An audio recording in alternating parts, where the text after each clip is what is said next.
Halo sahabatku, apa kabar kalian semua hari ini? Semoga selalu sehat dan dilimpahkan rezekinya ya. Kembali lagi bersama aku di channel kesayangan kita, Cerita Momo. Pernah nggak sih kalian merasakan sakit hatinya ketika anak sendiri dihina oleh saudara ipar di depan orang banyak? Dibilang ayahnya cuma kuli perantauan, dan ibunya dituduh cuma numpang hidup?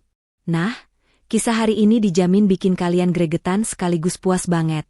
Bayangkan, si ipar yang sombong itu tidak sadar kalau orang yang dia hina ternyata adalah pemilik perusahaan besar tempat dia bekerja. Wah, kebayangkan malunya seperti apa? Tapi sebelum kita masuk ke drama pembalasan dendam yang seru ini, yuk dukung terus channel ini dengan cara tekan tombol like, subscribe, dan nyalakan lonceng notifikasinya. Dan seperti biasa, yuk kita absen dulu. Coba tulis nama kalian, asal kota, dan ketik kata hadir di kolom komentar di bawah. Aku pengen tahu nih, sahabat Cerita Momo paling jauh dari kota mana aja? Sudah siap melihat karma instan yang bikin puas?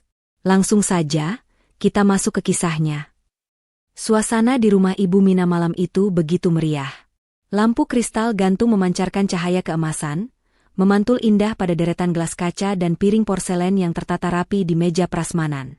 Puluhan tamu undangan, yang sebagian besar adalah rekan kerja dan teman-teman sosialita Hesti, tampak menikmati hidangan sambil berbincang akrab. Gelak tawa terdengar bersahutan, menciptakan hingar-bingar yang justru terasa memekakan telinga bagi Tria. Di sudut ruangan yang agak sepi, Tria duduk diam di sebuah kursi kayu biasa, memangku Dino, putra sematawayangnya yang baru berusia 5 tahun. Tria mengenakan gamis sederhana berwarna pastel yang sudah agak pudar warnanya, sangat kontras dengan penampilan Hesti, sang pemilik hajat. Malam itu Hesti tampil bak ratu dengan gaun merah menyala dan perhiasan emas yang berkilauan di leher, serta pergelangan tangannya. Hari ini adalah pesta ulang tahun Hesti yang ke-28, dan adik ipar Tria itu benar-benar ingin menunjukkan kesuksesannya kepada dunia, terutama kepada rekan-rekan kerjanya. Ibu, Dino haus. Rengek bocah kecil itu sambil mendongak menatap wajah ibunya. Tria tersenyum lembut, mengusap kepala anaknya dengan penuh kasih sayang. Sebentar ya, sayang. Ibu ambilkan minum dulu di meja sana. Baru saja Tria hendak beranjak berdiri, suara ketukan sepatu hak tinggi beradu dengan lantai marmer terdengar mendekat. Hesti datang dengan langkah angkuh, diikuti oleh 2 orang teman wanitanya yang menatap Tria dari ujung kaki hingga ujung kepala dengan pandangan merendahkan. Ada Kak Tria di pojokan. Kirain tadi pembantu baru yang disewa ibu buat cuci piring. Habisnya bajunya lusuh banget sih. Sindir Hesti sambil tertawa kecil sambil menutup mulutnya, yang langsung disambut tawa cekikikan oleh teman-temannya. Tria menahan napas, mencoba melapangkan dada. Ia sudah terbiasa dengan mulut pedas adik iparnya itu selama tinggal di rumah ini. Selamat ulang tahun ya, Hesti. Semoga panjang umur dan sukses selalu, ucap Tria tulus, berusaha mengabaikan hinaan yang baru saja dilontarkan. Hesti sama sekali tidak menjawab ucapan selamat itu, bahkan menoleh pun tidak. Matanya malah tertuju tajam pada Dino yang menatapnya dengan polos. Tiba-tiba, sebuah senyum licik terukir di bibir merah Hesti. Ia merasa momen ini sangat pas untuk mempermalukan Tria lebih dalam lagi, mumpung banyak orang yang melihat.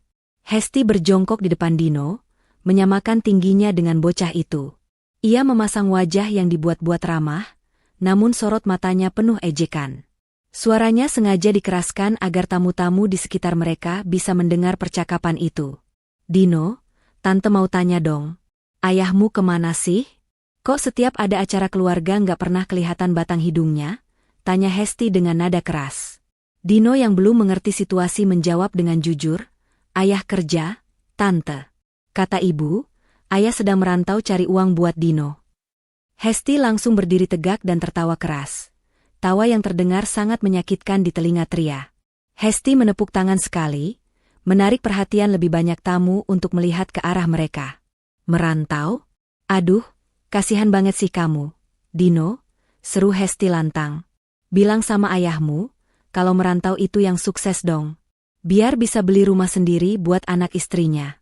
Jangan bisanya cuma nitipin anak istrinya di rumah ibuku sampai bertahun-tahun. Wajah Tria memerah padam seketika. Jantungnya berdegup kencang menahan amarah yang mulai mendidih di dada. Tangannya mengepal erat di sisi tubuhnya. Namun Hesti belum selesai. Ia menunjuk wajah Tria dengan telunjuknya yang berhias kuku palsu panjang. "Dengar ya semuanya," seru Hesti, seolah sedang memberikan pengumuman penting. "Kalian lihat wanita ini? Kasihan lo kakak iparku ini. Suaminya entah kerja jadi kuli apa di luar sana sampai nggak pulang-pulang. Dan istrinya cuma bisa numpang makan, numpang tidur, dan numpang hidup gratis di rumah ibuku. Nggak punya malu, ya? Sudah dikasih tumpangan, di pesta orang malah pasang muka masam begitu." Kata-kata itu bagaikan sembilu yang menyayat hati Tria. Bukan karena harga dirinya yang diinjak, tapi karena Hesti mengatakannya tepat di depan wajah Dino. Tria melihat bibir anaknya mulai bergetar dan matanya berkaca-kaca, bingung dan takut melihat ibunya dimarahi di depan banyak orang. Cukup sudah. Kesabaran Tria yang selama ini seluas samudra, seketika surut menyisakan karang tajam yang siap melukai siapapun. Ia tidak akan membiarkan anaknya mendengar satu kata pun lagi dari mulut beracun itu. Ia tidak ingin mental anaknya rusak karena kejahatan tantenya sendiri. Tanpa sepatah kata pun untuk membalas, Tria bangkit berdiri dengan cepat. Ia menyambar tas kecilnya dan langsung menggendong Dino erat-erat ke dalam pelukannya. "Loh, kok main pergi aja? Merasa tersindir ya? Makanya, kalau nggak mau dihina, suruh suaminya pulang. Jangan cuma jadi beban orang tua dan saudara ipar," teriak Hesti saat melihat Tria melangkah cepat menuju pintu keluar. Tria sempat menoleh sekilas ke arah sofa utama di tengah ruangan, di mana Ibu Mina duduk bak nyonya besar dikelilingi teman-temannya. Tria berharap ibu mertuanya itu akan menegur Hesti, atau setidaknya memintanya berhenti. Namun, harapan itu hancur berkeping-keping. Ibu Mina justru tersenyum sinis sambil mengibaskan kipas tangannya, menikmati pertunjukan itu. "Biarkan saja dia pergi, Hesti. Nggak usah ditahan," celetuk Ibu Mina dengan suara lantang yang terdengar jelas oleh Tria. "Dasar menantu tidak tahu diri. Sudah untung ditampung, malah ngambek.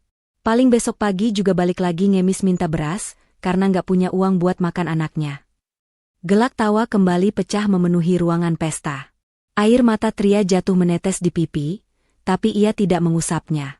Ia mempercepat langkahnya, menembus kerumunan tamu yang menatapnya dengan tatapan mencemooh dan berbisik-bisik. Ia mendekap kepala Dino ke dadanya, menutup telinga anaknya dengan tangannya agar bocah itu tidak mendengar tawa-tawa jahat yang menggema di ruang pesta itu. Malam itu, Tria melangkah keluar dari gerbang rumah mewah itu dengan hati yang hancur lebur. Namun di balik air matanya, ada tekad yang membara. Mereka pikir Tria hanyalah wanita lemah yang tidak punya apa-apa. Mereka tidak tahu siapa sebenarnya Bowo, dan mereka sama sekali tidak tahu kejutan besar apa yang sedang menanti mereka 2 hari lagi. Tria tidak akan menoleh ke belakang lagi. Ini adalah malam terakhir mereka bisa menghinanya. Sepeninggal Tria dari ruang pesta, suasana bukannya menjadi canggung, malah semakin riuh oleh tawa Hesti yang merasa menang. Ia kembali duduk di sofa empuknya, menyesap minuman dingin dengan gaya angkuh, seolah baru saja menyingkirkan sampah yang mengganggu pemandangan. Teman-teman sosialitanya pun ikut memuji keberanian Hesti yang dianggap tegas dalam memberi pelajaran kepada kakak ipar yang mereka anggap benalu. "Hebat kamu, Hes. Kalau aku jadi kamu, sudah dari dulu aku usir dia," ujar salah satu teman Hesti sambil mengunyah kue tart. Ibu Mina, yang duduk tak jauh dari situ, mengangguk setuju. Wajah tuanya tampak puas. Biar tahu rasa dia. Selama ini ibu diamkan, dia malah makin ngelunjak. Suaminya nggak jelas kerjanya apa, jarang kirim uang, dia malah enak-enakan numpang makan di sini. Listrik naik, air boros, itu pasti gara-gara dia nyuci baju anaknya terus setiap hari. Padahal kenyataannya, Trialah yang selalu bangun paling pagi untuk membersihkan rumah besar itu sebelum pembantu datang. Dan Tria pula yang sering diam-diam membayar tagihan listrik menggunakan uang tabungan pribadinya saat Ibu Mina mengeluh tidak ada uang tunai. Namun, kebaikan yang dilakukan dalam diam memang seringkali tidak dianggap oleh hati yang sudah tertutup kebencian. Sementara itu, di bagian belakang rumah yang terpisah dari bangunan utama, Tria masuk ke dalam kamarnya dengan napas memburu. Kamar itu sempit, lembab, dan sebenarnya bekas gudang yang disulap menjadi kamar tidur seadanya. Tria menurunkan Dino dari gendongannya dan mendudukkan anak itu di tepi kasur busa yang tipis. "Ibu, kenapa kita di sini?" "Dino masih haus," ucap Dino polos, matanya masih menyisakan ketakutan akibat bentakan Hesti tadi. Tria berlutut, mensejajarkan wajahnya dengan sang putra. Ia menghapus sisa air mata di pipinya dengan punggung tangan. Dino, dengar ibu ya. Kita tidak akan tinggal di sini lagi. Kita akan pindah ke tempat yang lebih bagus, tempat di mana tidak ada orang yang akan marahi Dino lagi. Tanpa membuang waktu, Tria menarik koper tua dari atas lemari plastik. Dengan gerakan cepat namun gemetar menahan emosi, ia memasukkan pakaian-pakaian Dino dan pakaiannya sendiri secara acak. Ia tidak peduli lagi dengan kerapian. Yang ada di pikirannya hanyalah keluar dari neraka ini, secepat mungkin sebelum tekadnya goyah. Ia hanya mengambil barang-barang penting, baju, dokumen-dokumen pribadi, dan sebuah foto pernikahan dirinya dan Bowo yang selama ini ia sembunyikan di laci terkunci. Setelah 2 koper penuh, Tria memesan taksi online melalui ponselnya. Jarinya menari cepat di atas layar retak ponsel itu.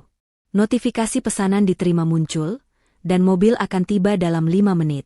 Tria menarik napas panjang, mencoba menenangkan detak jantungnya yang berpacu liar. Ia mengenakan jaket pada tubuh Dino, dan menggandeng tangan mungil itu erat-erat. "Ayo, nak, jangan lepas tangan ibu," bisik Tria. Mereka berjalan keluar dari kamar sempit itu, melewati lorong samping yang tembus ke ruang tamu utama.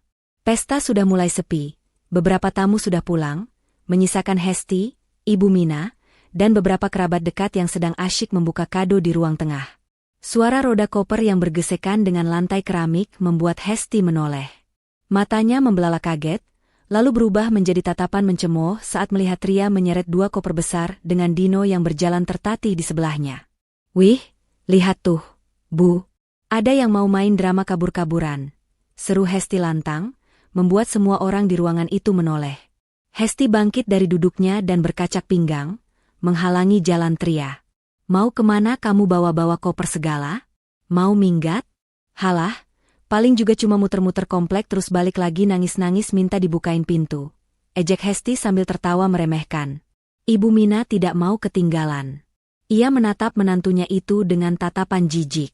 "Heh, Tria, kalau kamu melangkah keluar dari gerbang rumah ini sekarang, jangan harap ibu akan izinkan kamu masuk lagi ya. Ibu sudah muak lihat muka memelas kamu itu. Pikirkan baik-baik, kamu itu nggak punya uang, suami kamu nggak jelas rimbanya. Mau kasih makan apa anakmu itu? Batu?" Tria berhenti sejenak. Ia menatap wajah mertua dan adik iparnya itu bergantian. Dulu, ia akan menunduk dan meminta maaf demi menjaga keutuhan rumah tangga dan menuruti pesan Bowo untuk bersabar. Tapi malam ini, kesabaran itu sudah habis tak bersisa. "Ibu, Hesti," suara Tria terdengar tenang, namun dingin menusuk tulang. "Terima kasih sudah menampung saya dan Dino selama ini. Saya tidak akan kembali. Dan Hesti, simpan energimu. Kamu akan butuh banyak tenaga untuk menghadapi kenyataan 2 hari lagi." Hesti mengerutkan kening, bingung dengan ancaman halus itu, tapi egonya terlalu tinggi untuk merasa takut. "Halah, nggak usah sok misterius. Bilang saja kamu iri karena lusa aku mau naik jabatan jadi manajer di kantor. Kamu cuma sirik karena hidupmu gagal total." Tria tidak menjawab lagi. Ia kembali menarik kopernya, menuntun Dino melewati Hesti yang masih nyinyir. Saat sampai di pintu depan, Tria sempat berhenti sejenak, menatap rumah megah yang sebenarnya dibeli dengan uang suaminya itu, fakta yang tidak diketahui oleh siapapun di sana. Dalam hati ia berjanji, saat ia menginjakan kaki di sini lagi nanti, ia tidak akan datang sebagai penumpang, melainkan sebagai pemilik yang sesungguhnya. Suara klakson mobil terdengar di depan gerbang. Tria melangkah keluar tanpa menoleh sedikitpun, meninggalkan Ibu Mina dan Hesti yang masih tertawa-tawa mengejek kepergiannya. "Baguslah dia pergi, Bu. Rumah jadi lega, persediaan beras juga jadi awet," seru Hesti sambil menutup pintu utama dengan keras. "Nggak akan ada lagi benalu di rumah ini." Malam itu, Hesti tidur dengan senyum kemenangan, memimpikan jabatan barunya sebagai manajer di Wiguna Group. Ia sama sekali tidak menyadari bahwa kepergian Tria malam ini adalah awal dari badai besar yang akan menghancurkan seluruh kesombongannya dalam waktu kurang dari 48 jam. Roda nasib sedang berputar, dan Hesti sedang berada di puncak, bersiap untuk dihempaskan ke dasar jurang yang paling dalam. Hujan mulai turun rintik-rintik membasahi kaca jendela mobil yang membawa Tria dan Dino membelah jalanan ibu kota. Di dalam mobil yang hening itu, Dino sudah tertidur pulas di pangkuan ibunya. Kelelahan setelah menangis dan bingung dengan drama yang baru saja terjadi di rumah neneknya. Tria menatap nanar keluar jendela, melihat lampu-lampu kota yang buram oleh air hujan, namun hatinya kini terasa jauh lebih lega. Keputusan untuk angkat kaki dari rumah neraka itu adalah keputusan terbaik yang pernah ia ambil demi kewarasan jiwanya dan masa depan anaknya. Mobil taksi online itu tidak melaju ke arah pinggiran kota tempat pemukiman padat penduduk berada, melainkan berbelok masuk ke area lobi sebuah hotel berbintang 5 yang menjulang megah di pusat bisnis. Sopir taksi sempat melirik ragu lewat kaca spion, melihat penampilan penumpangnya yang sederhana dan membawa koper tua, seolah tak percaya mereka akan menginap di tempat semewah ini. "Mbak, yakin turun di sini? Ini hotel mahal loh, tarif per malamnya bisa jutaan," tanya sopir itu ragu, takut penumpangnya salah alamat. Tria tersenyum tipis. Senyum penuh percaya diri yang baru kali ini ia tunjukkan lagi setelah bertahun-tahun memendam rasa sakit. "Yakin, Pak. Suami saya sudah menunggu di lobi." Begitu mobil berhenti, seorang petugas bellboy dengan seragam rapi sigap membukakan pintu. Namun, sebelum Tria sempat turun, sesosok pria tinggi tegap dengan setelan jas abu-abu rapi setengah berlari menghampiri pintu mobil. Pria itu memiliki wajah tegas namun teduh, wajah yang sangat dirindukan Tria. Itu adalah Bowo. Bukan Bowo dengan kaos oblong lusuh yang biasa dilihat Hesti dan Ibu Mina saat pulang kampung setahun sekali, melainkan Bowo yang memancarkan aura wibawa seorang pemimpin. "Tria, Dino," sapa Bowo dengan suara bergetar. Ia langsung mengambil alih Dino yang tertidur dari gendongan Tria, mendekap anaknya erat, lalu mengecup kening istrinya dengan lembut, tanpa mempedulikan tatapan orang sekitar. Maafkan aku karena membiarkan kalian menderita terlalu lama di sana. Harusnya aku menjemput kalian lebih cepat." Tria menggeleng pelan, matanya kembali berkaca-kaca, tapi kali ini karena haru, bukan karena sedih. "Kami baik-baik saja, Mas. Yang penting sekarang kita sudah bersama." Aku sudah tidak tahan lagi mendengar mereka menghina Mas dan Dino. Mereka berjalan masuk ke lobi hotel yang megah dengan lantai marmer mengkilap. Orang-orang mungkin akan menatap aneh melihat pasangan dengan pakaian yang kontras, suami berjas mahal, istri bergamis sederhana, tapi tatapan hormat dan tundukan kepala dari para staf hotel kepada Bowo menunjukkan siapa dia sebenarnya di tempat itu. Bowo membawa mereka naik lift pribadi menuju penthouse suite di lantai teratas, kamar terbaik yang ada di gedung itu. Sesampainya di dalam kamar yang luas dan mewah itu, Bowo merebahkan Dino di ranjang empuk berukuran king size yang spraynya sehalus sutra. Setelah memastikan putranya nyaman, ia mengajak Tria duduk di sofa ruang tengah yang menghadap langsung ke pemandangan kota gemerlap dari ketinggian. "Ceritakan padaku, Mas, apa yang sebenarnya terjadi? Kenapa Hesti bisa begitu yakin menghina kita? Dan kenapa Mas bisa ada di sini dengan penampilan seperti ini?" tanya Tria, meski ia sudah tahu sebagian jawabannya dari surat-surat rahasia ayahnya, ia butuh mendengar langsung dari suaminya untuk menenangkan hatinya. Bowo menghela napas panjang, rahangnya mengeras menahan amarah saat mengingat cerita Tria di telepon tadi sebelum ia dijemput. "Hesti tidak tahu apa-apa, Tria. Selama ini, aku memang sengaja membiarkan mereka mengira aku hanya buruh kasar yang merantau tak tentu arah. Ayahmu, Pak Wiguna, memintaku untuk melihat sifat asli mereka sebelum aku resmi mengambil alih perusahaan utama. Bapak ingin tahu, apakah keluarga angkatmu itu tulus atau hanya silau harta?" Bowo menatap mata istrinya dalam-dalam. "Dan malam ini mereka sudah membuktikan bahwa mereka tidak layak mendapatkan kebaikanmu sedikitpun. Mereka gagal dalam ujian kesetiaan dan kemanusiaan." Bowo menggenggam tangan Tria erat. "Kamu tahu perusahaan tempat Hesti bekerja? Wiguna Group?" Tria mengangguk pelan. "Iya, Hesti selalu membanggakan kantornya itu. Katanya lusa dia mau promosi jadi manajer. Dia bilang itu perusahaan bonafit yang tidak mungkin menerima orang rendahan seperti kita." Bowo tersenyum sinis, tatapan matanya tajam seperti elang yang siap menyambar mangsa. "Wiguna Group adalah perusahaan milik ayahmu, Tria. Perusahaan yang kamu wariskan kepadaku untuk dikelola, karena kamu tidak mau terjun langsung ke bisnis. Dan lusa, saat Hesti masuk ruang direksi untuk promosi yang dia banggakan itu, dia tidak akan bertemu direktur lama. Dia akan bertemu denganku. Sebagai pemilik baru, dan sebagai atasan tertingginya yang memegang nasib karirnya. Tria tertegun, menutup mulutnya yang sedikit terbuka karena kaget. Ia tahu suaminya sukses merintis usaha, tapi ia tidak menyangka skenario pembalasan ini sudah diatur sedemikian rupa oleh takdir. Jadi, Hesti bekerja di perusahaan kita? Di gedung milik kita? Benar. Dan dia menghina pemilik gedung tempat dia mencari nafkah, jawab Bowo dingin. Besok, istirahatlah seharian di sini. Manjakan dirimu ke salon, beli baju terbaik, dan perawatan spa. Lusa, kamu harus mendampingiku ke kantor. Aku ingin kamu duduk di sebelahku saat Hesti masuk ruangan. Biarkan dia melihat siapa sebenarnya, wanita numpang, yang dia hina itu. Kita lihat, apakah dia masih bisa sombong saat tahu gajinya berasal dari tangan orang yang dia usir. Sementara itu, di rumah Ibu Mina, suasana justru berbanding terbalik. Hesti sedang sibuk di kamarnya, mencoba berbagai macam baju kerja terbaiknya di depan cermin. Ia mematut diri dengan senyum lebar, membayangkan pujian yang akan ia terima saat pelantikan nanti. Duh, cantik banget sih aku. Pasti besok Pak Direktur langsung terpesona lihat kinerja dan penampilanku. Gumam Hesti percaya diri. Ia sama sekali tidak merasa bersalah telah mengusir kakak ipar dan keponakannya sendiri. Baginya, Tria hanyalah kerikil jalanan yang sudah berhasil ia tendang jauh-jauh. Ibu Mina masuk ke kamar Hesti membawa segelas teh hangat. Gimana, Hes? Sudah siap buat lusa? Ingat, kamu harus tampil meyakinkan. Kalau gaji kamu naik, tetangga pasti makin segan sama keluarga kita. Siap banget dong, Bu. Hesti yakin banget bakal naik gaji besar. Nanti kalau gaji Hesti naik, kita renovasi rumah ini ya, Bu. Kita ganti keramik depan, biar bekas jejak kaki si Tria dan anaknya yang kumuh itu hilang semua. Ujar Hesti bersemangat sambil memutar tubuhnya di depan cermin. Bagus, Nak. Ibu dukung kamu. Syukurlah si Tria sudah pergi.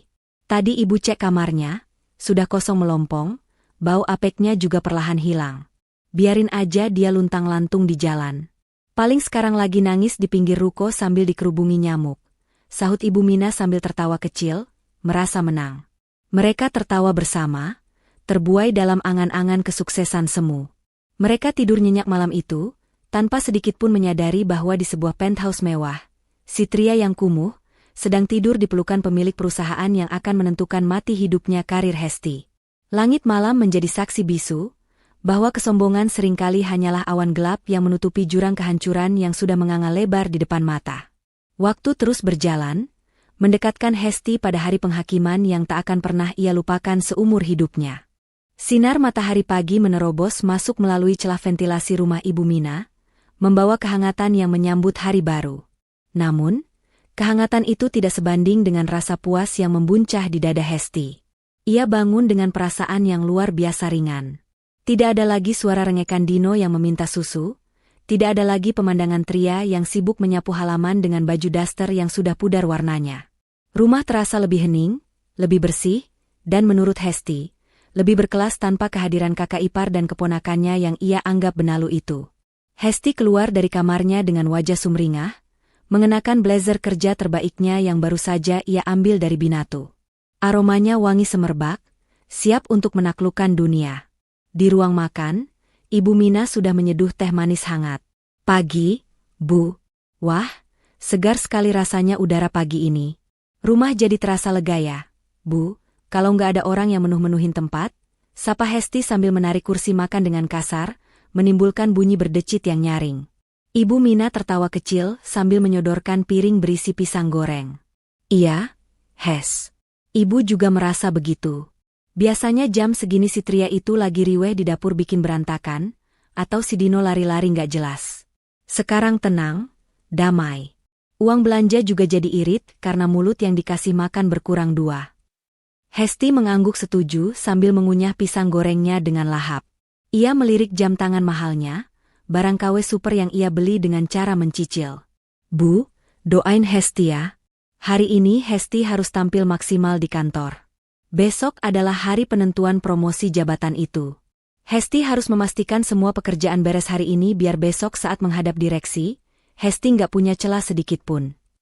Pasti ibu doain, Nak. Kamu itu tulang punggung kebanggaan ibu. Nggak kayak suami si Tria itu, Bowo. Entah jadi kuli di mana dia sekarang, istrinya kabur bawa anak pun pasti dia nggak tahu. Biarin aja mereka hidup susah di luar sana, sahut Ibu Mina penuh kebencian. Dengan restu yang salah arah itu, Hesti berangkat ke kantornya, gedung Wiguna Group, yang menjulang tinggi di pusat kota. Ia melangkah masuk ke lobi kantor dengan dagu terangkat tinggi. Bunyi hak sepatu tingginya menggema, seolah mengumumkan kedatangan seorang ratu. Hesti memang dikenal judes dan sombong di kantor, terutama kepada bawahan dan petugas kebersihan, namun ia selalu bermuka manis di depan atasan. Saat menunggu lift, Hesti melihat seorang petugas cleaning service yang sedang mengepel lantai dengan tergopoh-gopoh. Tanpa sengaja, ujung kain pel itu menyentuh sedikit ujung sepatu Hesti. "Heh, mata kamu di mana?" bentak Hesti seketika, suaranya melengking memenuhi lobi yang ramai. Ia menatap petugas tua itu dengan jijik, seolah baru saja tersentuh kotoran menjijikan. "Ini sepatu mahal tahu. Kalau rusak, gaji kamu setahun juga nggak bakal cukup buat ganti. Kerja itu pakai mata, jangan cuma asal gosok." Petugas itu menunduk ketakutan, berkali-kali meminta maaf. "Maaf, Bu Hesti. Saya tidak sengaja, saya buru-buru karena..." "Alasan? Minggir sana. Bikin mood saya rusak pagi-pagi aja. Dasar orang kecil, bisanya cuma bikin susah orang sukses." Potong Hesti ketus sambil mengibaskan tangannya, lalu melenggang masuk ke dalam lift yang baru terbuka. Ia sama sekali tidak sadar bahwa sikap arogansinya itu terekam jelas oleh kamera CCTV baru yang dipasang di sudut lobi, kamera yang terhubung langsung ke tablet milik seseorang di penthouse hotel mewah.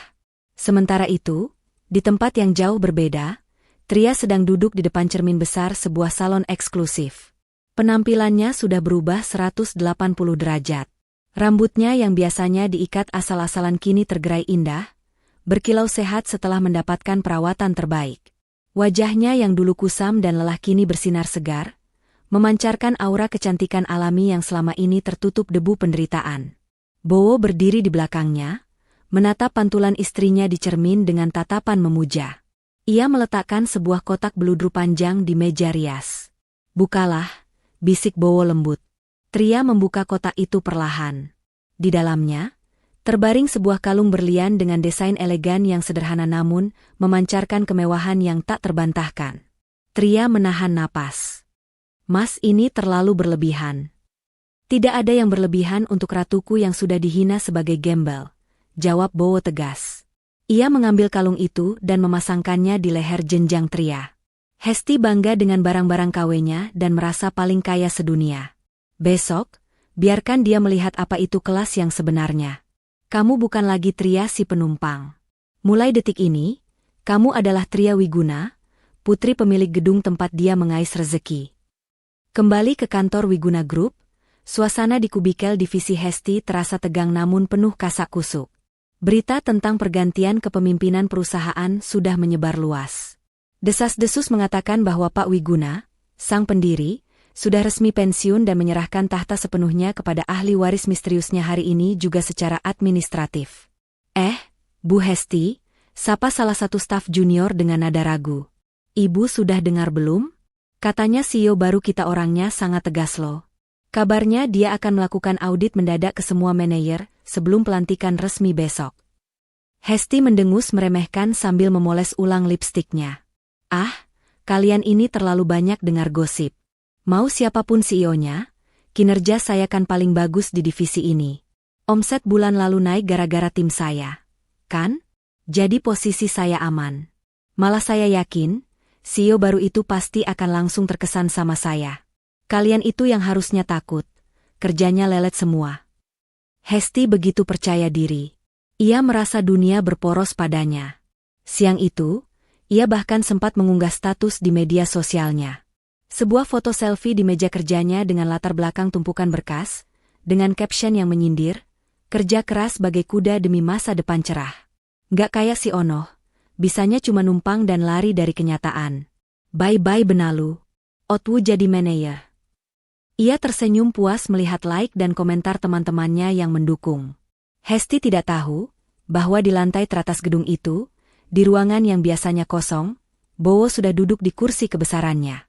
Ia sedang menatap layar tablet yang menampilkan status media sosial Hesti tersebut. Nikmatilah hari terakhirmu merasa di atas angin. Hesti, gumam Bowo pelan, suaranya berat dan menakutkan. Karena besok, kamu akan jatuh sekeras-kerasnya. Sore harinya, sebuah email masuk ke kotak masuk Hesti. Undangan resmi untuk rapat direksi esok pagi jam 9. Subjek emailnya tertulis jelas, evaluasi kinerja dan penetapan promosi jabatan. Hesti memekik kegirangan. Ia langsung menelepon Ibu Mina. Bu, suratnya sudah turun. Besok jam 9 pagi Hesti sidang.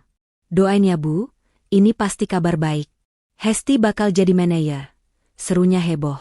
Alhamdulillah, Nak. Ibu pasti doa kencang-kencang malam ini. Tunjukkan pada dunia kalau anak Ibu Mina itu orang sukses, bukan kayak mantu gak tahu diri itu. Balas Ibu Mina di ujung telepon dengan nada tak kalah heboh.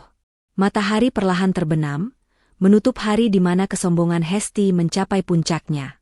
Ia pulang dengan senyum lebar, tidur dengan mimpi indah tentang gaji besar dan mobil dinas baru. Ia sama sekali tidak sadar bahwa esok pagi, kursi yang ia impikan itu akan berubah menjadi kursi pesakitan. Panggung sandiwara yang ia bangun dengan arogansi akan runtuh ketika saat tirai di ruang rapat itu dibuka. Waktu terus berdetak, menghitung mundur menuju detik-detik kehancuran karirnya. Hari penentuan itu akhirnya tiba. Pagi di rumah Ibu Mina dimulai dengan kesibukan yang berlebihan, seolah-olah Hesti akan dilantik menjadi presiden, bukan sekadar manajer. Sejak subuh, Hesti sudah mematut diri di depan cermin panjang di kamarnya. Ia mengenakan setelan blazer berwarna merah marun yang sengaja ia beli kemarin sore dengan kartu kredit, yang tagihannya sudah hampir menyentuh limit. Warna merah itu dipilihnya dengan alasan agar ia terlihat dominan, berani, dan tak tertandingi. Ibu Mina masuk ke kamar sambil membawa secangkir kopi panas, wajahnya berseri-seri penuh kebanggaan. Ia merapikan sedikit kerah baju Hesti yang sebenarnya sudah rapi. Duh, anak ibu cantik dan berwibawa sekali. Lihat aura kamu, Hes. Ini baru aura pemimpin. Beda jauh sama si Tria yang auranya suram kayak mendung mau hujan. Puji Ibu Mina sambil tersenyum lebar. Nama Tria masih saja menjadi bumbu wajib dalam setiap percakapan mereka, seolah menghina menantu yang sudah pergi itu adalah ritual untuk menaikkan kepercayaan diri. Hesti mengibaskan rambutnya yang baru di-blow matang. Jelas dong, Bu. Hesti kan berkelas. Oh iya, Bu, nanti kalau Hesti sudah resmi dapat SK manajer dan gajinya naik, Hesti mau langsung DP mobil baru. Malu dong manajer masih naik taksi online atau nebeng teman. Setuju. Beli yang bagus sekalian, biar tetangga makin panas. Biar si Tria kalau lewat depan rumah ini nanti cuma bisa melongo lihat kesuksesan kita. Sahut Ibu Mina penuh semangat. Dengan restu dan doa yang syarat akan kesombongan itu, Hesti melenggang pergi meninggalkan rumah. Ia merasa dunia sedang tersenyum padanya. Namun, begitu ia menapakkan kaki di lobi gedung Wiguna Group, atmosfer yang ia rasakan sungguh berbeda dari biasanya.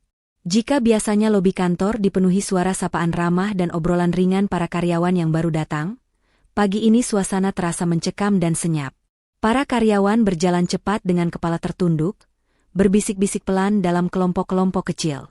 Wajah-wajah tegang terlihat di mana-mana, dari resepsionis hingga satpam. Hesti yang merasa dirinya, bintang, hari itu, menghampiri gerombolan staf divisinya yang sedang berkasak-kusuk di dekat lift. Ada apa sih ini? Kok tegang banget kayak mau ada razia? Santai sedikit kenapa?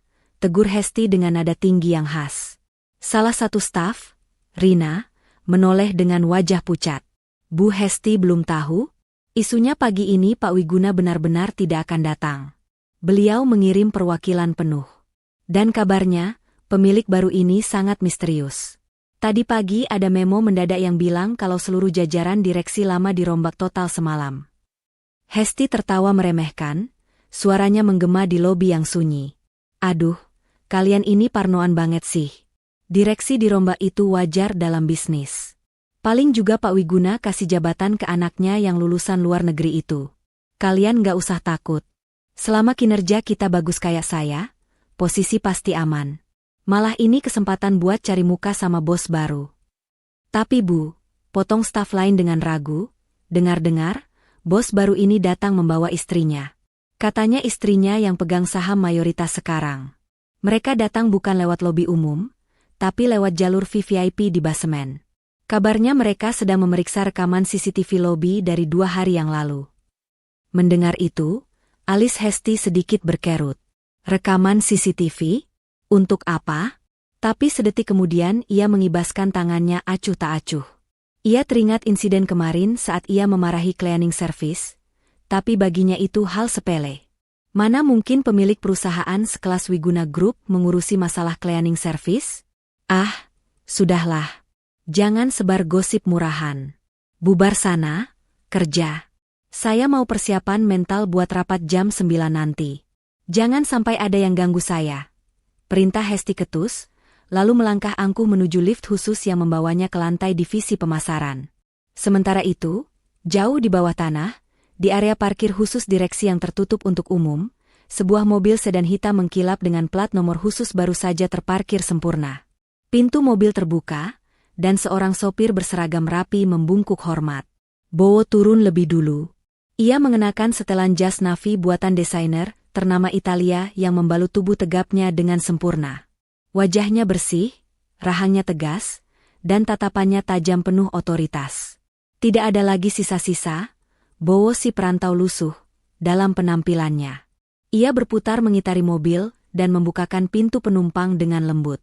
Sebuah kaki jenjang yang mengenakan sepatu hak tinggi berwarna nude turun menapak lantai. Tria keluar dari mobil dengan anggun. Ia mengenakan gaun kerja selutut berwarna krim, dipadukan dengan blazer senada yang membuatnya terlihat sangat elegan dan profesional. Rambutnya ditata rapi, dan kalung berlian pemberian Bowo melingkar indah di lehernya, berkilauan tertimpa cahaya lampu basemen. Tria menarik napas panjang, tangannya sedikit gemetar. Meskipun penampilannya sudah sempurna, hatinya masih berdegup kencang. Kembali ke gedung ini, gedung milik ayahnya, dengan status yang seharusnya, terasa seperti mimpi. Tenanglah, bisik Bowo sambil menggenggam tangan istrinya erat. Kehangatan tangan Bowo menyalurkan kekuatan yang luar biasa bagi Tria. Kamu bukan lagi wanita yang bisa mereka injak-injak.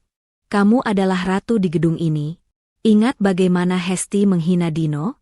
Ingat bagaimana ibumu mengusir kita. Mata Tria yang tadinya menyeratkan keraguan, kini berubah menjadi tajam. Ingatan tentang tangisan Dino dan tawa mengejek Hesti membakar semangatnya. Ia mengangguk tegas. Aku siap, Mas. Ayo kita selesaikan ini. Mereka berjalan berdampingan menuju lift pribadi yang aksesnya hanya bisa dibuka dengan kartu emas milik CEO. Pak Ardi, kepala keamanan gedung yang sudah bekerja selama 30 tahun bersama Pak Wiguna, menyambut mereka di depan lift. Pria tua itu membungkuk hormat.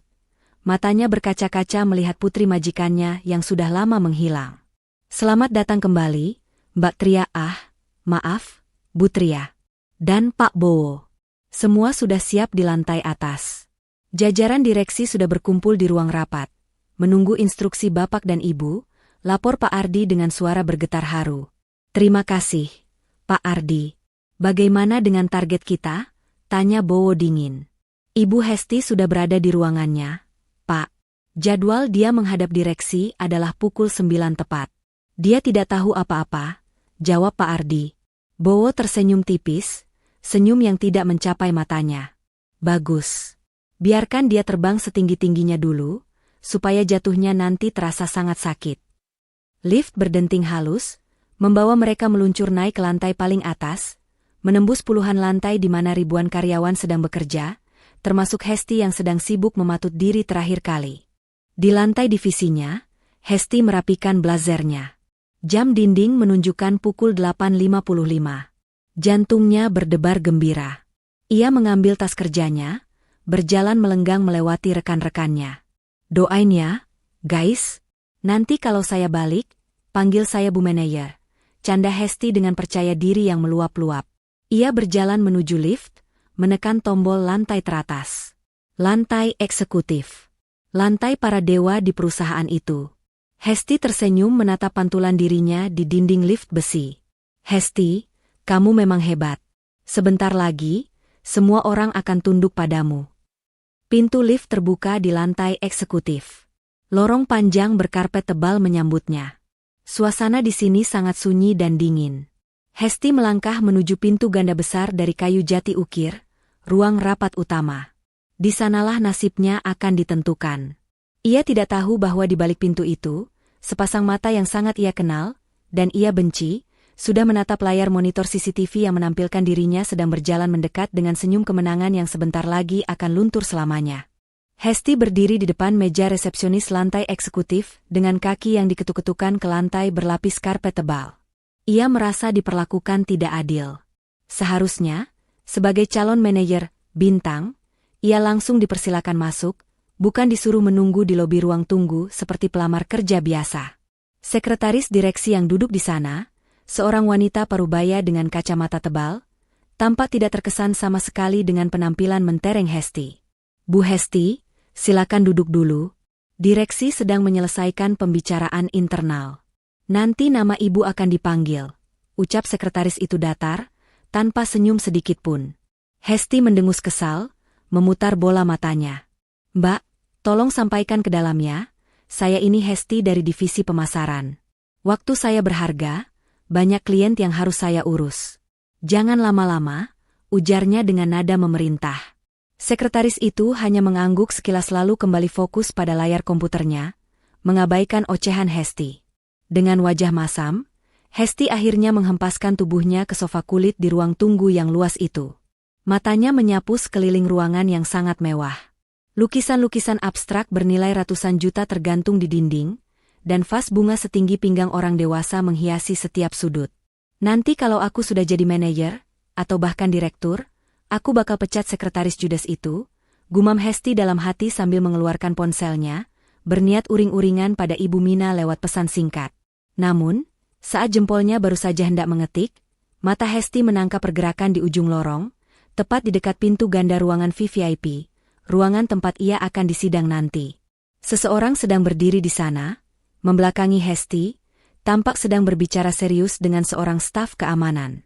Hesti menyipitkan matanya.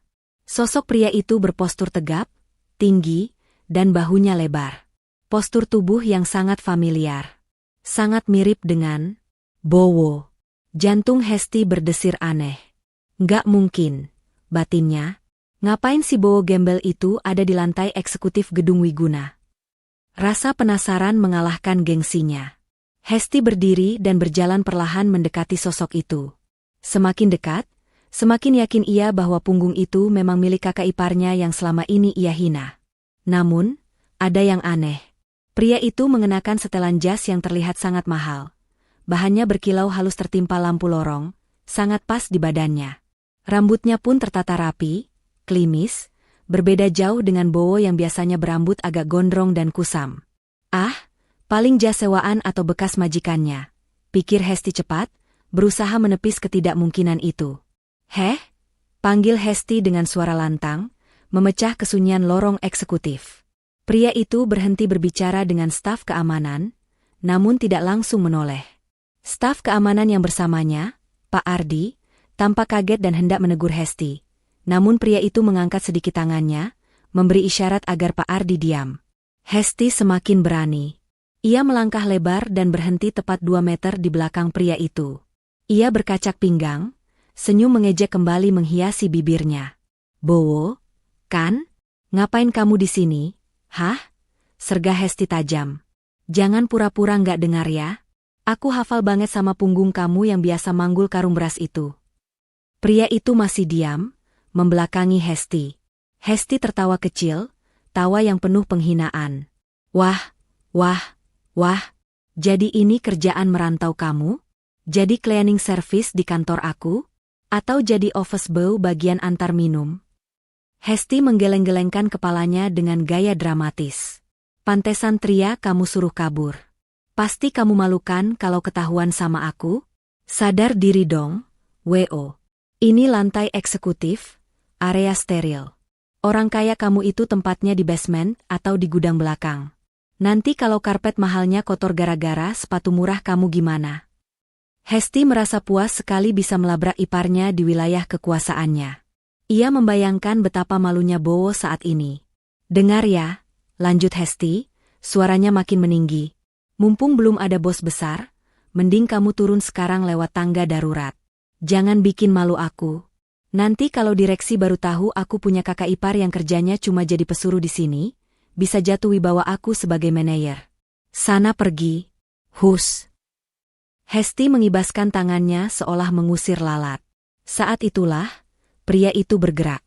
Namun bukannya berbalik dan memohon ampun seperti bayangan Hesti, pria itu justru melangkah tenang menuju pintu ganda raksasa ruang rapat VVIP. Pak Ardi dengan sigap dan sangat hormat membukakan pintu untuknya. Silakan, Pak, ucap Pak Ardi sambil membungkuk dalam, sangat hormat. Hesti ternganga. Matanya membelalak melihat pemandangan itu. Si Bowo itu masuk ke dalam ruang keramat para direksi dengan langkah penuh kuasa, tanpa menoleh sedikit pun pada Hesti. Pintu tertutup perlahan, menyisakan Hesti yang bengong di tengah lorong. Otak Hesti berputar cepat mencari logika. Gak mungkin itu Bowo, gumamnya mencoba menenangkan diri sendiri. Pasti cuma orang yang mirip. Atau mungkin Bowo memang jadi pelayan khusus di dalam sana? Iya, pasti itu. Dia pasti waiter yang tugasnya nuangin kopi buat para bos. Makanya satpam tadi bukain pintu. Hesti tertawa canggung, berusaha meyakinkan dirinya sendiri. Hampir aja aku jantungan. Kirain dia jadi orang penting. Mana mungkin kuli jadi bos. Halo kamu, Hes. Ia berbalik badan dan kembali ke sofa tunggu dengan perasaan campur aduk. Antara geli, jijik, dan sedikit cemas yang tak beralasan. Ia mengambil ponselnya lagi, mengetik pesan cepat ke Ibu Mina. Bu, barusan Hesti lihat orang mirip banget sama si Bowo di kantor. Kayaknya dia jadi pelayan di sini deh. Hesti jadi jijik. Takut nanti pas rapat malah dia yang bawain minum Hesti. Hahaha.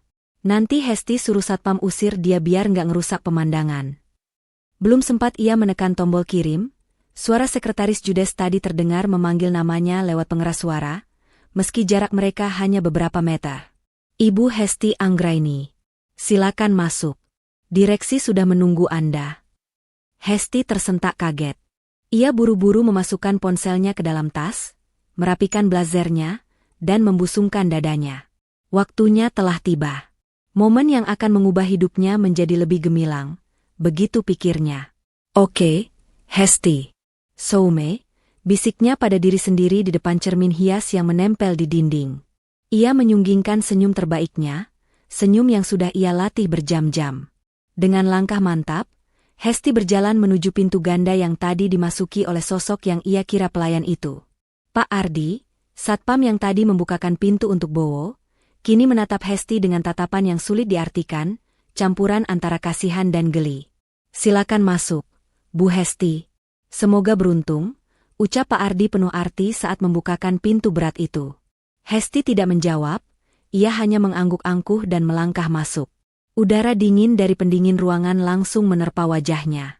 Ruangan itu sangat besar, dengan meja panjang mengkilap di tengahnya. Suasana di dalam hening mencekam. Di ujung meja sana, kursi kebesaran CEO masih membelakangi pintu masuk, menghadap ke jendela kaca besar yang menampilkan panorama kota. Hesti tidak bisa melihat siapa yang duduk di sana. Di sisi kiri dan kanan meja, duduk beberapa orang direksi baru yang menatap Hesti dengan wajah kaku tanpa ekspresi. Hesti berjalan menuju kursi kosong yang disediakan di ujung meja yang berlawanan dengan kursi CEO. Kakinya sedikit gemetar merasakan aura intimidasi yang kuat di ruangan itu, tapi ia berusaha tetap tenang. Selamat pagi, Bapak dan Ibu direksi yang terhormat. Saya Hesti Anggraini, siap untuk evaluasi, ucap Hesti dengan suara lantang dan percaya diri, mencoba memecahkan kebekuan.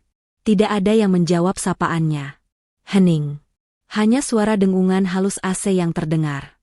Tiba-tiba, dari balik kursi kebesaran CEO yang membelakanginya, terdengar suara berat seorang pria. Suara yang sangat familiar. Suara yang biasanya Hesti dengar dengan nada merendah dan sabar saat di rumah Ibu Mina, namun kini terdengar begitu dingin dan berwibawa. Evaluasi? Kita mulai dari mana ya? Mungkin dari etika berbicara dengan atasan? Jantung Hesti seakan berhenti berdetak. Darahnya berdesir hebat. Suara itu tidak mungkin salah. Keringat dingin mulai menetes di pelipisnya yang tertutup bedak tebal. Matanya terkunci pada kursi besar yang perlahan mulai berputar itu. Detik-detik kehancuran dunianya baru saja dimulai. Tepat pukul 12 siang, matahari bersinar terik seolah ingin membakar sisa-sisa harga diri keluarga Ibu Mina. Di depan pagar rumah mewah yang sebentar lagi bukan menjadi milik mereka, terparkir sebuah mobil bak terbuka tua yang mesinnya berbunyi kasar. Bukan truk pindahan profesional, melainkan mobil sewaan murah yang disopiri oleh tetangga jauh yang bersedia membantu karena kasihan, atau mungkin karena ingin melihat drama ini dari jarak dekat. Hesti dan Ibu Mina keluar dari pintu utama dengan penampilan yang jauh dari kata sosialita. Wajah mereka kusam, mata bengkak, dan pakaian mereka kusut. Mereka menyeret koper-koper besar dan kardus-kardus berisi sisa kejayaan semu mereka. Tidak ada lagi tawa, tidak ada lagi pamer. Hanya ada keringat dan air mata keputusasaan. Para tetangga komplek, yang biasanya disapa dengan angkuh oleh Ibu Mina, kini berdiri di balik pagar rumah masing-masing. Mereka menonton dalam diam, beberapa berbisik pelan, namun tatapan mereka menyeratkan satu hal, inilah akibatnya kalau hidup terlalu mendongak ke atas. Ayo Bu, cepat sedikit. Sopirnya sudah ngomel minta buru-buru karena takut mogok. Bentak Hesti sambil melempar tas berisi koleksi sepatu hak tingginya ke bak mobil. Ibu Mina berjalan tertatih membawa kipas angin tua. Ia menatap rumah itu dengan tatapan nanar. Bertahun-tahun ia tinggal di sini, merasa seperti ratu, dan sekarang ia terusir seperti pengemis. Rumahku, ya ampun, nasibku kok begini? Ratapnya pelan. Saat kardus terakhir dinaikkan, sebuah mobil sedan hitam mewah perlahan berhenti tepat di belakang mobil bak terbuka itu. Jantung Hesti mencelos. Ia kenal betul mobil itu. Mobil dinas CEO Wiguna Group. Pintu mobil terbuka. Bowo turun lebih dulu, gagah dengan kacamata hitamnya. Ia membukakan pintu untuk Tria. Tria turun dengan anggun, menggandeng Dino yang kini terlihat ceria dan sehat. Penampilan mereka begitu kontras dengan Hesti dan Ibu Mina yang berantakan. Bak langit dan bumi. Ibu Mina yang melihat kedatangan Tria, tiba-tiba seperti mendapat suntikan harapan palsu. Ia berlari kecil menghampiri menantunya itu, mencoba meraih tangan Tria dengan wajah memelas yang dibuat-buat. Tria, anakku sayang. Syukurlah kamu datang, seru Ibu Mina dengan suara bergetar. Kamu pasti nggak tega kan usir ibu? Kamu kesini mau suruh kami masuk lagi kan? Ibu tahu kamu itu hatinya malaikat, nggak kayak si Hesti yang mulutnya jahat ini. Maafin ibu ya, nak. Kemarin ibu cuma hilaf. Kita mulai lagi ya dari awal. Hesti di belakang hanya menunduk malu, tidak berani menatap mata tajam Bowo. Tria menatap tangan mertuanya yang memegang lengannya, lalu dengan perlahan namun tegas melepaskan pegangan itu. Tidak ada kemarahan meledak-ledak di wajah Tria, hanya ada ketenangan yang dingin bagaikan es. Maaf, Bu. Saya datang bukan untuk membatalkan pengosongan, ucap Tria datar. Saya datang untuk memastikan rumah peninggalan ayah saya ini bersih dari orang-orang yang tidak tahu cara menghargai orang lain. Dan soal hilaf, menghina anak saya dan mengusir kami tengah malam bukanlah hilaf, Bu. Itu adalah tabiat. Tria menoleh ke arah Hesti yang membisu. Kunci rumah? Hesti dengan tangan gemetar merogoh tasnya, mengeluarkan serenceng kunci dan menyerahkannya pada Tria. Saat tangan mereka bersentuhan, Hesti merasakan betapa jauhnya jarak kasta mereka sekarang. Hati-hati di jalan, ucap Bowo singkat, lalu memberi isyarat pada sopir mobil bak untuk segera jalan. Mesin mobil tua itu menderu, memuntahkan asap hitam yang mengepul, seolah mengejek nasib penumpangnya. Hesti dan Ibu Mina naik ke kursi depan yang sempit, berhimpitan dengan sopir. Perlahan, mobil itu melaju meninggalkan rumah megah itu, membawa mereka pergi menuju kehidupan baru yang kelam. Sebulan kemudian, di sebuah gang sempit di pinggiran kota yang padat dan kumuh, Hesti sedang duduk di lantai kamar kontrakan petak yang pengap. Kipas angin tua berbunyi berisik, berusaha mengusir udara panas yang menyesakan. Di sudut ruangan, Ibu Mina terbaring lemah di atas kasur tipis. Sering mengeluh sakit-sakitan namun tidak ada uang untuk berobat ke dokter spesialis. Hesti menatap layar ponselnya dengan putus asa. Puluhan lamaran kerja yang ia kirimkan semuanya ditolak. Nama, Hesti Anggraini, benar-benar sudah mati di dunia profesional. Setiap kali HRD mengecek latar belakangnya, catatan hitam dari Wiguna Group langsung muncul. Kini, Untuk menyambung hidup dan membayar hutang yang menumpuk, Hesti harus bekerja sebagai buruh cuci gosok di laundry kiloan dekat gang. Tangannya yang dulu lentik dan rajin manicure, kini kasar dan pecah-pecah terkena deterjen keras. "Hes, ibu lapar, mau makan ayam goreng?" rintih Ibu Mina dari kasur. Hesti membanting baju yang sedang dilipatnya. "Makan tempe lagi, Bu? Duit dari mana beli ayam?" Hesti capek jadi babu orang. Teriaknya frustrasi, lalu menangis terseduh-seduh memeluk lututnya. Penyesalan memang selalu datang terlambat, dan kini ia harus menelan pil pahit dari karma yang ia tanam sendiri.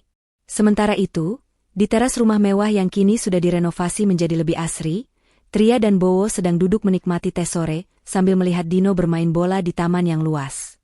Tria menyandarkan kepalanya di bahu suaminya. "Terima kasih, Mas. Sudah mengembalikan kehormatan kita," bisik Tria. Bowo tersenyum, mengecup puncak kepala istrinya. "Bukan aku, tapi kesabaranmu yang membuahkan hasil. Sekarang, tidak ada lagi benalu. Hanya ada kita, dan kebahagiaan yang sesungguhnya." Langit sore berwarna jingga keemasan, menjadi saksi bisu akhir dari sebuah drama keluarga. Mereka yang sabar akhirnya ditinggikan, dan mereka yang sombong akhirnya dijatuhkan ke tempat terendah.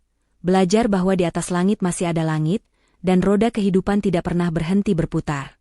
Pesan moral: jangan pernah menilai seseorang dari penampilan luarnya saja, dan jangan pernah menghina orang lain saat kita merasa berada di atas.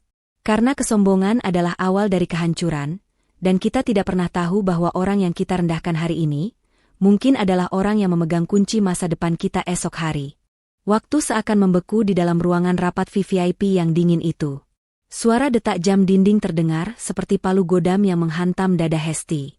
Kursi kulit hitam yang membelakanginya itu berputar perlahan, sangat pelan, seolah sengaja mempermainkan detak jantung Hesti yang sudah tak beraturan. Ketika kursi itu berputar sepenuhnya menghadap ke depan, dunia Hesti runtuh seketika. Di sana, duduk dengan gagah dan penuh wibawa, adalah Bowo. Pria yang 2 hari lalu dihina sebagai kuli bangunan, kini menatapnya dengan sorot mata tajam, mengenakan setelan jas yang harganya mungkin setara dengan gaji Hesti selama 5 tahun. Namun, kejutan itu belum berakhir. Di sebelah kursi kebesaran Bowo, duduk seorang wanita cantik nan anggun di kursi komisaris. Wanita itu mengenakan blazer krim elegan dan kalung berlian yang berkilauan. Wajahnya yang dulu sering terlihat lelah karena pekerjaan rumah tangga, kini bersinar penuh percaya diri. Itu Tria, kakak iparnya sendiri.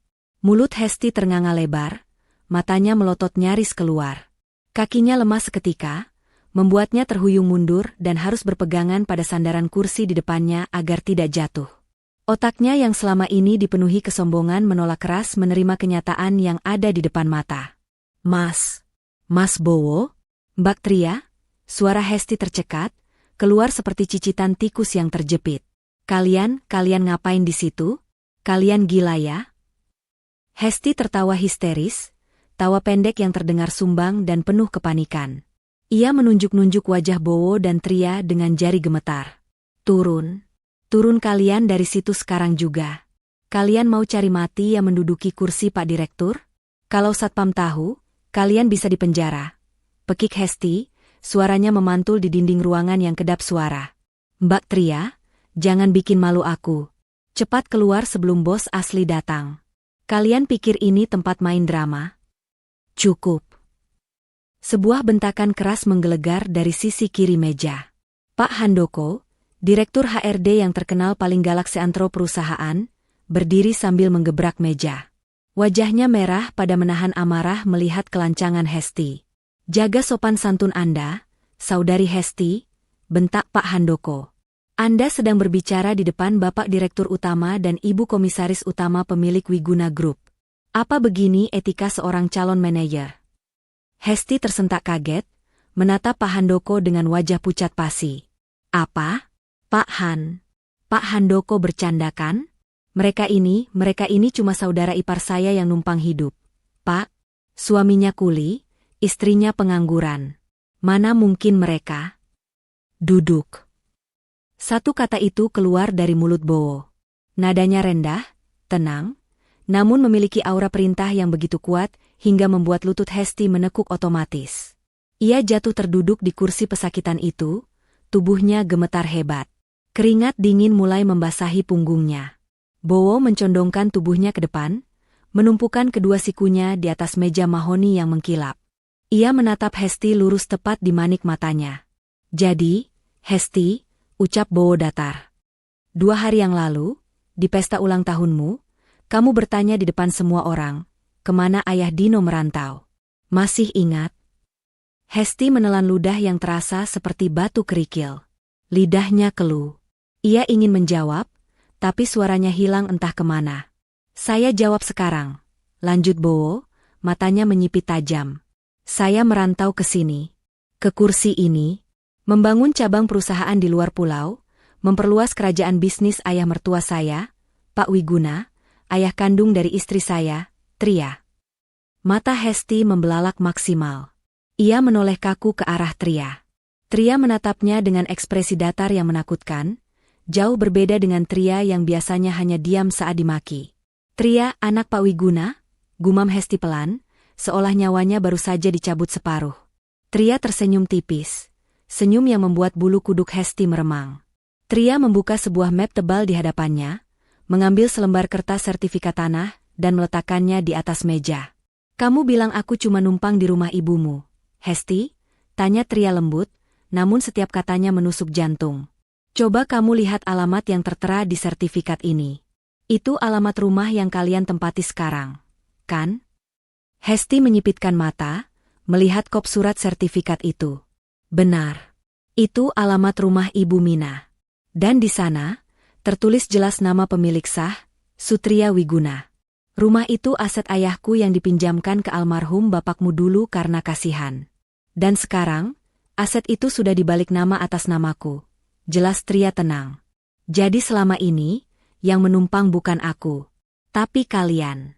Kamu dan ibumu yang menumpang di rumahku, makan dari uang yang dikirim suamiku, dan bekerja di gedung milikku. Dunia Hesti berputar hebat.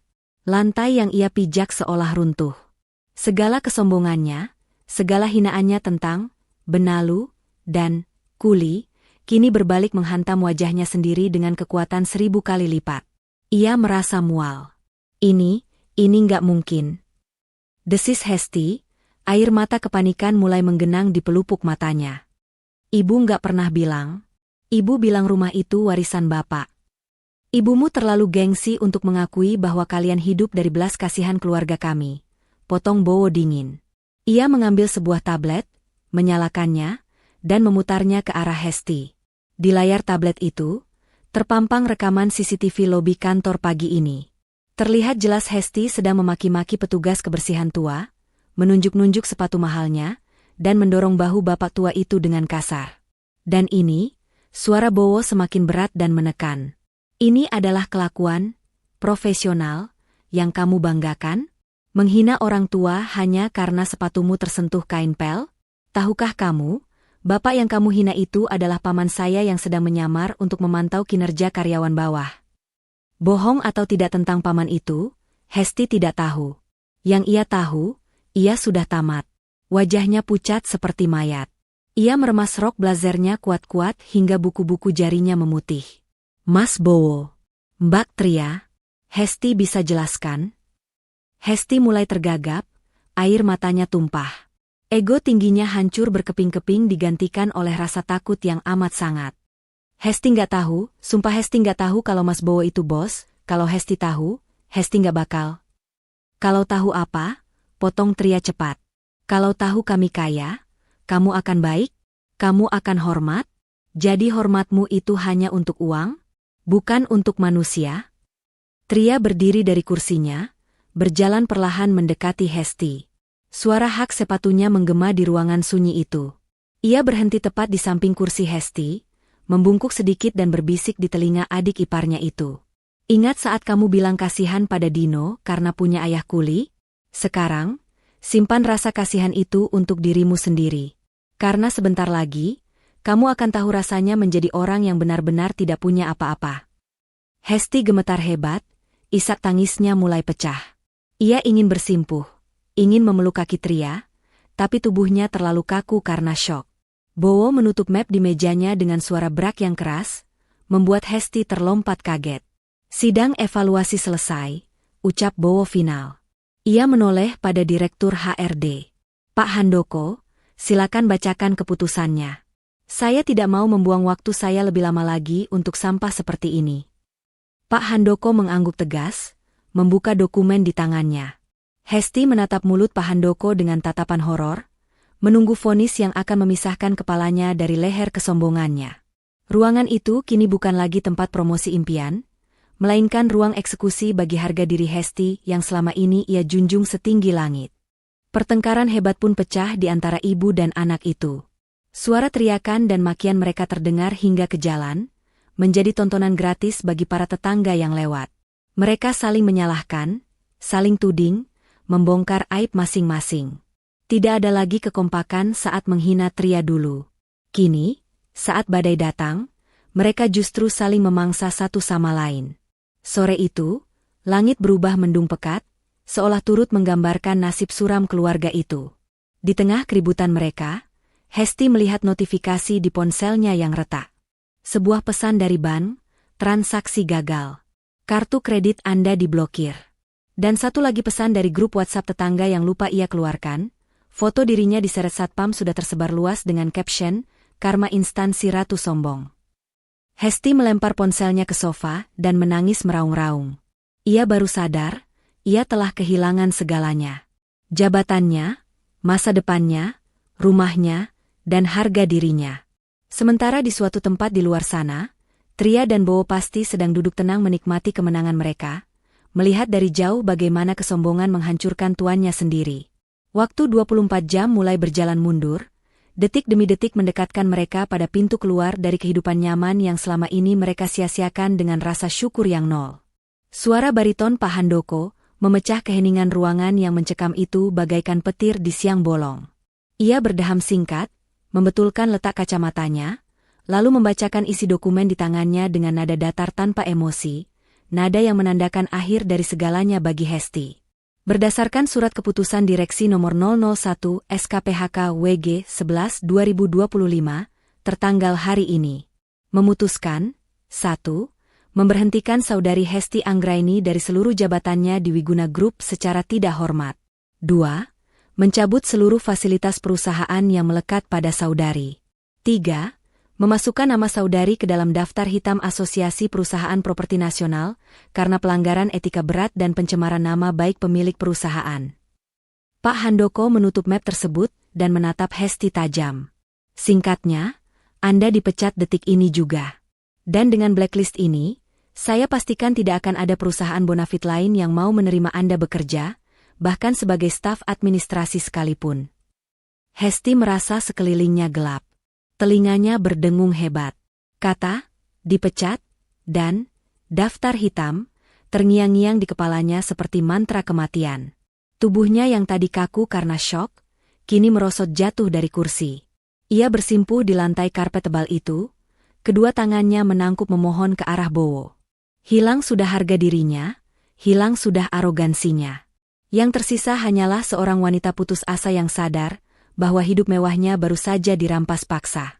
Mas Bowo. Mas, tolong mas.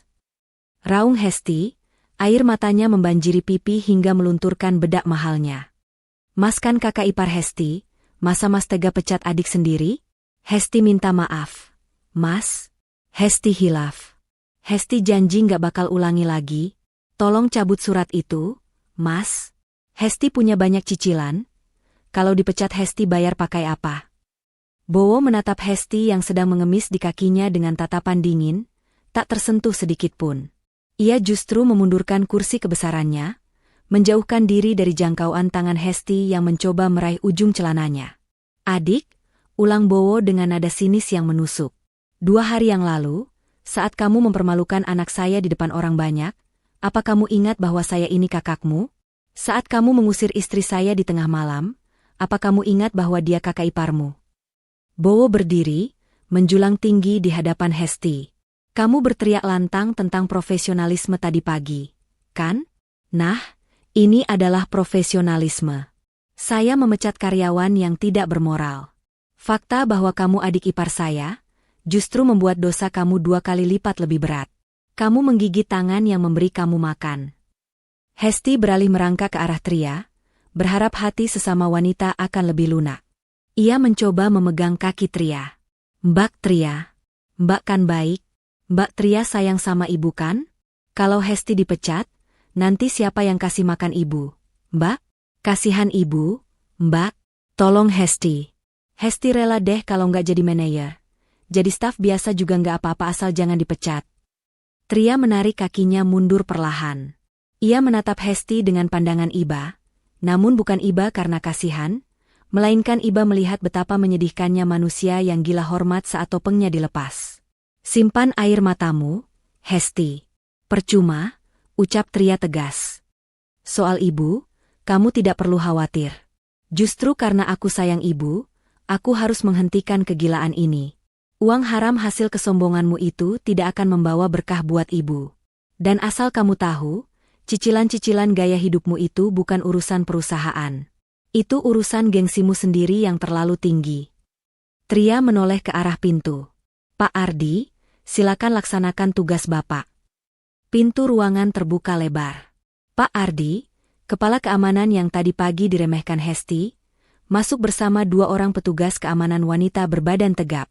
Wajah Pak Ardi tampak puas, seolah keadilan akhirnya ditegakkan. Mari, Bu Hesti. Silakan tinggalkan ruangan ini, ucap Pak Ardi tegas. Hesti menggeleng kuat, tangannya mencengkeram kaki meja. Enggak mau. Ini kantor gue. Gue manajer di sini. Kalian gak berhak usir gue. Teriaknya histeris, kembali ke tabiat aslinya yang kasar saat terdesak.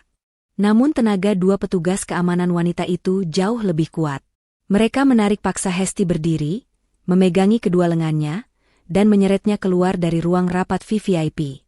Hesti meronta-ronta, berteriak memaki-maki Bowo dan Tria, namun suaranya perlahan menjauh seiring pintu yang tertutup kembali. Di dalam ruangan, Bowo menghela napas panjang, merapikan jasnya. Ia menatap Tria. Kamu baik-baik saja? Tria mengangguk, menghapus setitik air mata yang lolos dari sudut matanya. Aku lega, Mas. Sangat lega. Beban yang menindih dadaku selama bertahun-tahun rasanya hilang seketika. Sementara itu, adegan dramatis terjadi di luar ruangan. Hesti diseret melewati koridor lantai eksekutif, lalu dibawa masuk ke lift barang, bukan lift tamu VIP. Hesti terus menangis dan berteriak, "Lepasin. Saya mau lapor polisi. Ini pelanggaran HAM." Sesampainya di lantai dasar, Walk of Shame, atau parade rasa malu yang sesungguhnya dimulai. Petugas keamanan membawa Hesti melewati lobi utama yang sedang ramai-ramainya, karena jam makan siang baru saja dimulai. Ratusan pasang mata karyawan menatap kaget melihat calon manajer. Mereka diseret keluar dengan rambut acak-acakan dan make-up luntur. Bisik-bisik mulai terdengar riuh. Itu Bu Hesti kan? Yang katanya mau promosi. Kok diseret satpam? Gila, nangisnya kejer banget. Dipecat ya? Syukur deh, orangnya emang sombong banget. Kena karma dia. Di depan pintu lobi kaca, Pak Ardi melepaskan pegangannya. Ia menyerahkan sebuah kotak kardus berisi barang-barang pribadi Hesti yang sudah dikemas kilat oleh tim HRD dari meja kerjanya. Ini barang-barang Anda. ID card Anda sudah kami nonaktifkan. Dilarang menginjakan kaki di area gedung Wiguna Group lagi selamanya, ucap Pak Ardi tegas. Lalu, dengan gerakan simbolis, Pak Ardi mencopot paksa name tag perusahaan yang masih tersemat di blazer Hesti. Dan ini, milik perusahaan. Hesti berdiri terhuyung di trotoar panas di depan gedung megah itu. Matahari siang menyengat kulitnya, tapi hatinya terasa beku. Orang-orang yang lalu lalang menatapnya aneh. Ia sendirian. Dipecat. Dipermalukan. Dan punya hutang puluhan juta yang menanti di akhir bulan. Tangan Hesti gemetar saat merogoh tasnya, mencari ponsel. Satu-satunya orang yang bisa ia andalkan sekarang hanya ibunya. Ia menekan panggilan cepat ke nomor ibu rumah. Nada sambung terdengar beberapa kali sebelum akhirnya diangkat. Suara Ibu Mina terdengar sangat ceria dan bising di seberang sana. Halo, Hesti sayang. Gimana pelantikannya? Sudah sah jadi manajer kan? Ini ibu lagi di tukang sayur sama ibu-ibu komplek.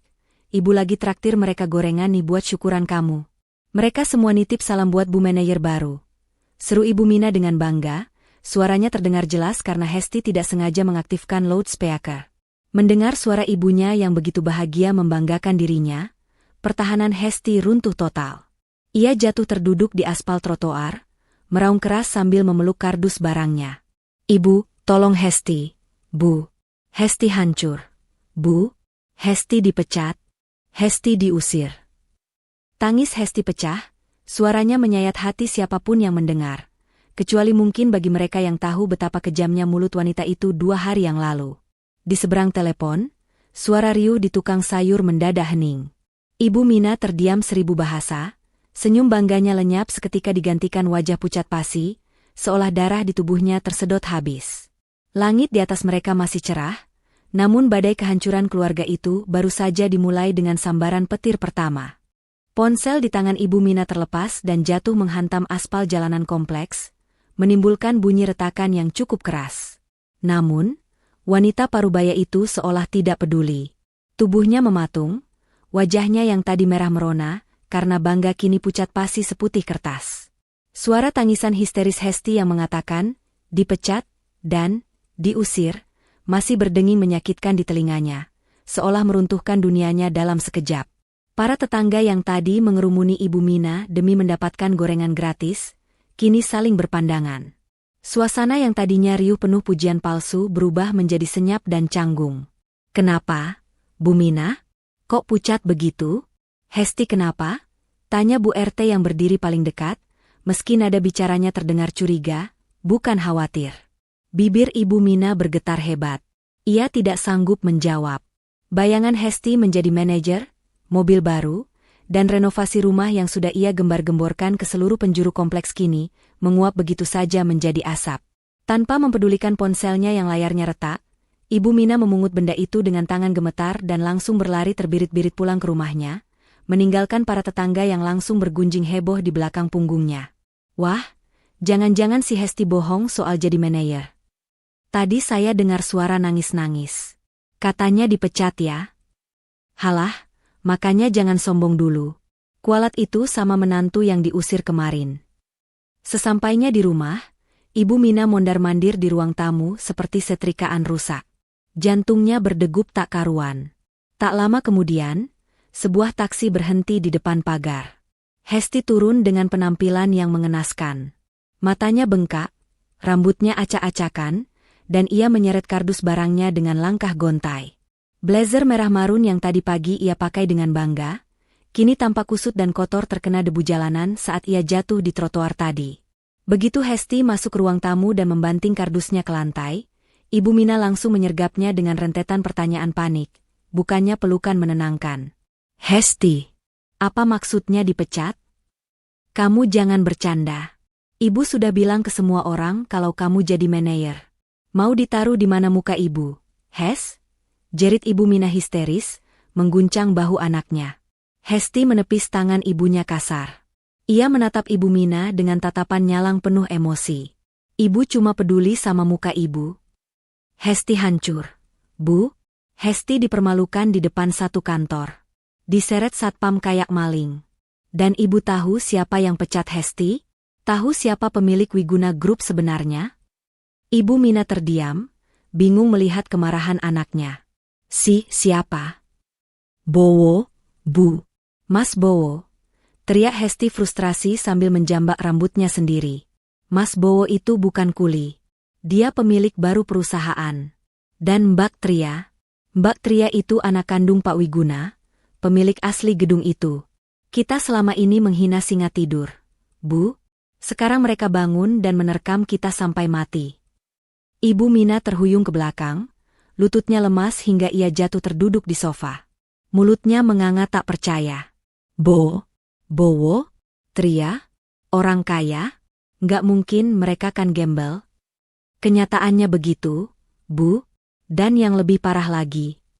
Hesti menelan ludah, suaranya bergetar ketakutan mengingat fakta yang diungkap Tria di ruang rapat tadi.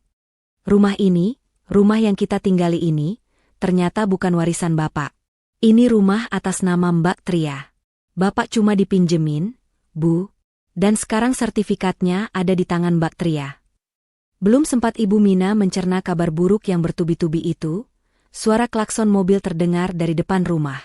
Bukan mobil mewah Bowo, melainkan sebuah mobil SUV hitam dengan tulisan, Kantor Hukum, di pintu sampingnya.